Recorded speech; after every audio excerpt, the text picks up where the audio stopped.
에베소서 3장 2절에서 4절 말씀입니다. 너희를 위하여 내게 주신 하나님의 그 은혜의 경륜을 너희가 들었을 터이라. 곧 계시로 내게 비밀을 알게 하신 것은 내가 먼저 간단히 기록함과 같으니 그것을 읽으면 내가 그리스도의 비밀을 깨달은 것을 너희가 알 수 있으리라. 아멘. 바울이 자기가 무엇을 받았는지, 무엇을 알고 있는지를 통해서 지금 하고 있는 일이 얼마나 중하고 진실한지 듣는 에베소 교인들이 바울은 열심히 말하는데 듣는 사람들이 그 열심, 뜨거운 가슴만큼이나 진지하게, 중하게 받아야 되지 않겠습니까? 혼자서 열낸다 소리, 참 기분 나쁜 소리죠. 아무 무익한 것을 대단히 중요한 줄 알고 착각해서 혼자만 막 열심히라고. 참 이건 모욕적인 말인데 그렇지 아니하고 듣는 에베소 사람들에게 바울의 말이 진실하며 그래서 그가 이렇게 강하고 열심히 우리에게 말해주는구나. 또 그렇게 열정적으로 말하는 것이 아하, 사실이구나. 자, 이것을 다시 강조해서 지금 바울이 말하는 바가 다 들리게, 믿어지게, 확신으로 될 수 있도록 지금 자기 이야기를 잠깐 합니다. 그것이 뭐냐 하면 앞에서 한 내용, 이방인들이 복음으로 말미암아 이스라엘과 동일한 상속자가 되고 언약에 들어가고 그리스도 예수 안에서 이스라엘과 함께 한 지체, 한 세 사람이 되어서 하나님의 집에 권속이 되었다. 이 놀라운 은혜이자 신비를 지금 말해주고 있는데 이게 어디서 왔냐? 얼마나 권위 있는 이야기냐? 얼마나 믿을 만한 이야기냐? 내가 하나님으로부터 받아서 너에게 전한 거다. 그 이야기입니다. 지금 딴 이야기 하려는 게 아니고 계속 해오던 이야기, 이 중요한 이야기를 지금 우리가 말을 하다 보면 점점 결론에 도달하게 되고 앞에서 한 이야기, 뒤에서 한 이야기가 합쳐서 더 강력한 사실이나 주장을 이루잖아요. 지금 2장까지 쭉 와서 들어보면 어마어마한 이야기를 했단 말이죠. 이거 출처가 어디냐? 그리고 이게 사실이라 할 때 당신이 굳이 다른 사람에 비해서 유독 이거를 강조하고 마치 자기만 이 일을 알고 있는 것 마냥 막 그렇게 열심을 해서 말하는데 왜 그러는가? 오히려 그 열심 때문에 이단으로 의심되는 경우도 있어요. 여러분 생각을 해보십시다. 만약에 어떤 사람이 초면에 만나자마자 근데 집사님 삼위일체를 아세요? 집사님은 구원받니 확신하세요? 언제요? 어떤 사건으로요? 예수님이 진짜 우리 죄를 위하여 죽었다는 거 성경 어디를 통하여 하세요? 다 물어볼 만한 질문인데 막 정색을 하고 막 입에 힘을 줘가지고 또박또박하니 초면에 집요하게 이런 질문을 막 계속 연이어갈 때 틀린 질문이라거나 할 수 없는 질문이라서가 아니라 이 전체적인 맥락 속에서 이거를 지금 이렇게 막 힘주어서 시험 보듯이 감독하듯이 지금 아니면 막 안 되는 것처럼 초면에 막 가려는 사람 붙잡고 이 성격이 특이한 건가? 인격에 문제가 있는 건가? 정신에 문제가 있는 건가? 아니면 진짜 이단이어가지고 집요하게 나의 약점을 파고들어서 그거로부터 딱 잡히면 이제 정말 나를 자기들의 교리 속으로 끌고 가려고 그런 건가? 의심이 될까 안 될까? 되죠. 할 수 있는 질문이고요. 믿는 사람끼리 해볼 만한 주제의 이야기. 근데 이게 또 대화의 과정이 좀 있어야 되고, 자연스러운 맥락이 있어야 되는데, 얼마 알지도 않았는데, 집요하게 달라들듯이. 그리고 내가 거기서 뭔가 조금이라도 틈이 보이면은 굉장히, 내가 막 약점을 잡힌 것 같고, 내가 막 이제 이 사람한테 막 이렇게 손에 쥐어진 것 같은 그런 느낌 들게 하는 그런 대화법. 이단들이 쓰는 대화법 중에 하나입니다. 또 그럴 수밖에 없는데 그 사람들은 지금 아니면 기회가 없다는 그런 마음이 있으니까 굉장히 아주 그냥 달라들죠. 핵심적인 질문으로 그냥 막 들어가죠. 내가 그런 궁금증을 가지고 있거나 불확실해서 물어본 것도 아닌데, 그래서 말입니다. 지나친 열심이 갑작스럽게 서로 잘 알지도 못하는데, 나는 별로 호응도 하는데 자기 혼자 막 이렇게 할 때 약간 의심스러울 때가 있는 것이죠. 바울의 지금 한 이야기들 앞에 보면 이방이라고 어쩌고 이런 이야기는 다른 사도들한테 못 듣는 건 아니지만 유독 이 사람만 강조하는 이야기란 말이에요. 같은 복음을 들어도 바울 복음을 들은 사람들한테는 이방인이 어쩌고 저쩌고 이야기가 굉장히 강조되어 있다. 그러면 좀 다른 복음인가? 좀 이상한 판가? 저러니까 욕으로 넘어갔나? 이럴 수도 있는 것이죠. 혹은 자기만의 독특한 주장인가? 즉 하나님의 진리에 속하였는지 아닌지 의심이 될 수도 있는 그런 열심으로 보일 수도 있다 이 말입니다. 듣기에는 기분이 좋죠. 우리 이방인들도 막 지켜 세워준다니까. 근데 그렇게 안 세워줘도 좋으니까 좀 천천히 우리를 오히려 약간 멀리하는 듯한 해야 그 복음 귀한 것처럼 왔는데 갑자기 이렇게 막 들어 올려줘 버리면 기분이 좋긴 한데 조금 불안한 그럴 수도 있다 이 말입니다. 물론 바울이 그런 걸 걱정해서 지금 말하는 건 아니에요. 근데 우리 생활에서는 만약에 그런 복음 증거자가 있다면 오히려 거꾸로 그 열심 때문에 의심스러운 정황도 생길 수 있다는 얘기입니다. 근데 바울의 지금 이 말은 뭐 그 정도는 아니고요. 하나님이 지금 이방인을 이스라엘과 하나 되게 하신 일의 이 신비로운 일, 사람의 머리에서 나오지 못한 이 일이 은혜라는 것과 이것이 나 역시도 유대인으로서 엄밀히 말하면 베냐민 지파 사람으로서 이것을 원한 적도 없고 성경을 보면서 그렇게 깨달은 적도 없고 누구에게 이거를 가르쳐야 했다고 생각한 적도 없는데 지금 이렇게 열심히 내는 것은 어떤 연유 때문에 그러겠냐? 하나님이 나를 다메섹에서 부른 것 마냥 주권적으로 나에게 가르쳐 주시고 부어주시고 깨닫게 하셔서 그분이 나에게 일을 하셔서 나는 그 결과 너에게 말한 것일 뿐이다. 즉, 이 이야기의 출처를 바울까지로 거슬러 올라갈 게 아니고 하나님으로까지 거슬러 올라가야 되는 이야기다.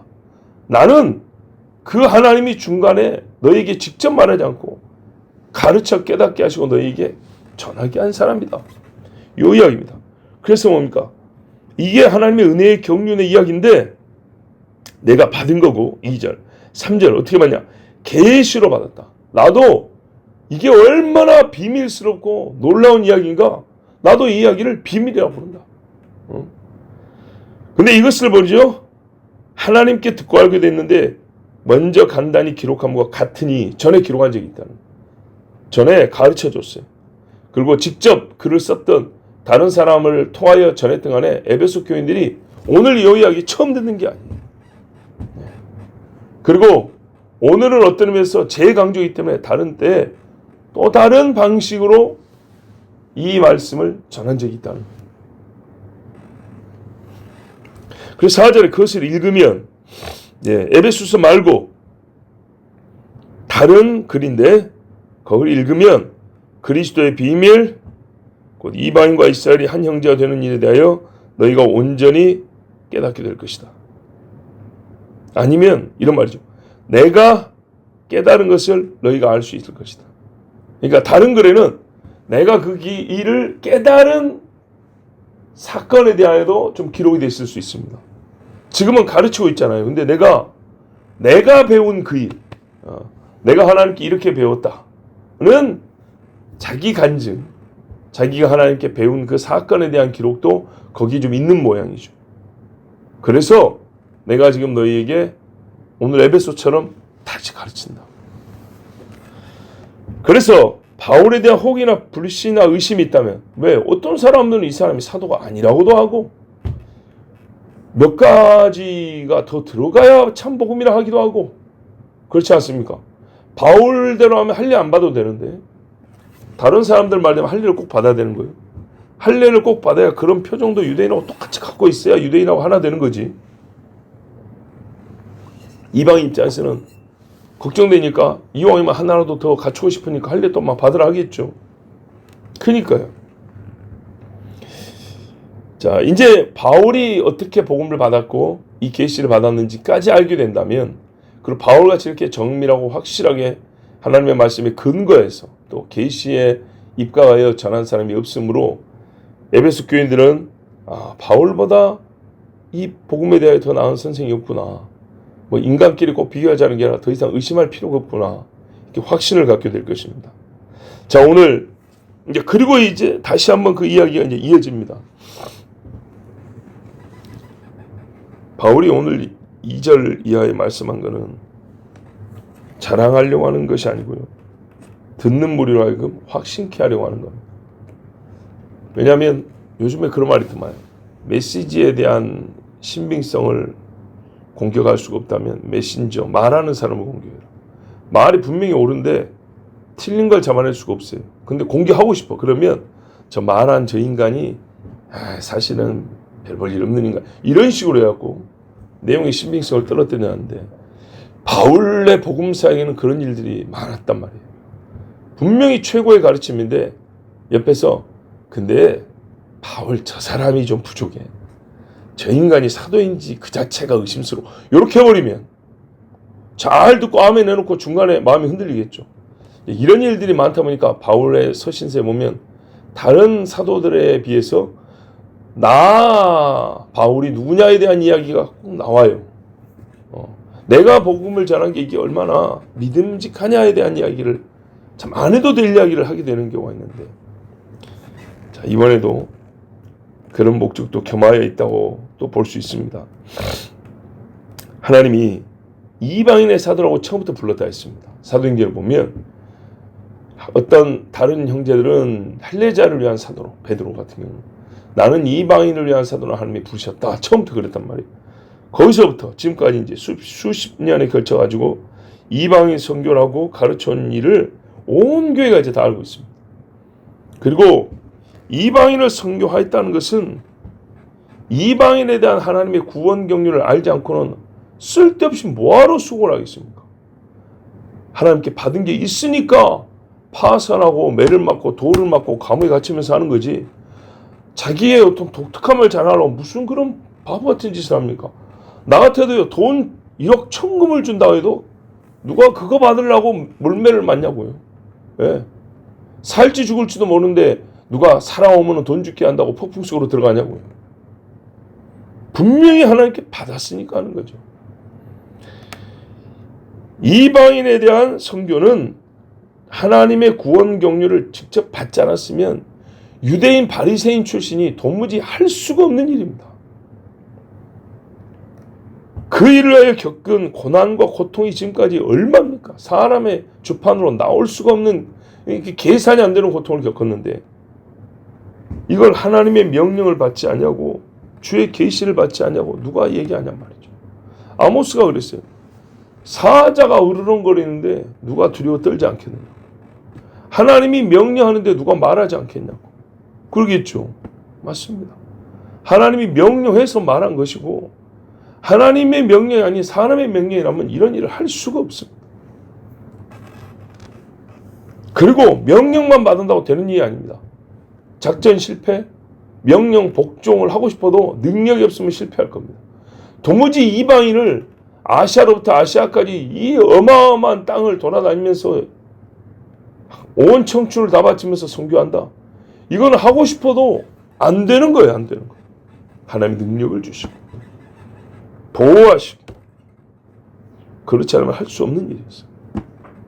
자, 아직 다 끝나지 않았지만 여러분, 이 일에 대하여 에베소만큼 맞습니다라고 인정해 줄 사람이 없어요. 에베소는 바울이 2차 선교행 때 돌아오는 길에 잠깐 들립니다. 그래서 회당에 가서 설교 몇 번 하고, 아, 여기가 이 아시아 선교를 진짜 중요하구나. 1차, 2차 선교 다 했지만 여기서 정말 다시 한번 가르칠 필요가 있구나. 딱 찍어놓고 돌아왔다가 3차 선교행 때 가가지고 2년간 에베소의 서원에서 두란노 서원이라는 데서 가르쳤다. 에베소, 빌립보, 로마 이런 도시가 당시에 정말 우리 초대형 도시, 메트로폴리스, 초대형 도시 들어가거든요. 아시아에 있는 최고 도시 에베소란 말이에요. 여기를 영적으로 방치해둔다. 이래가지고는 이 아데미 여신에서 나오는 이 음란한 새끼들 때문에, 여신이니까 새끼죠. 그것 때문에 아시아 교회 그냥 싹 몰살한다. 여기를 이겨야 된다. 정복해야 된다. 그래가지고 거기서 2년간 복음을 전해서 마지막에 위대하다 아데미여 막 하면서 막 그 여신을 숭배한 사람들이 큰 데모를 일으켰지 않습니까? 그 정도로 영적 격전지였습니다. 그래서 에베소는 아시아에 있어서 최후의 선교지, 최대의 선교지. 여기에 하나님의 말씀, 이방인에 대한 하나님의 이 구원 경륜을 확실하게 뿌리 깊게 내려주고 가야 됐었어요. 그래서 우리가 잘 아는 바대로 훗날에 에베소 교회 사역자로 사도 요한이 거론되기까지, 제일 오래 산 사도 요한이 거론되기까지 이 에베소에서는 계속 하나님의 말씀이 가르쳐집니다.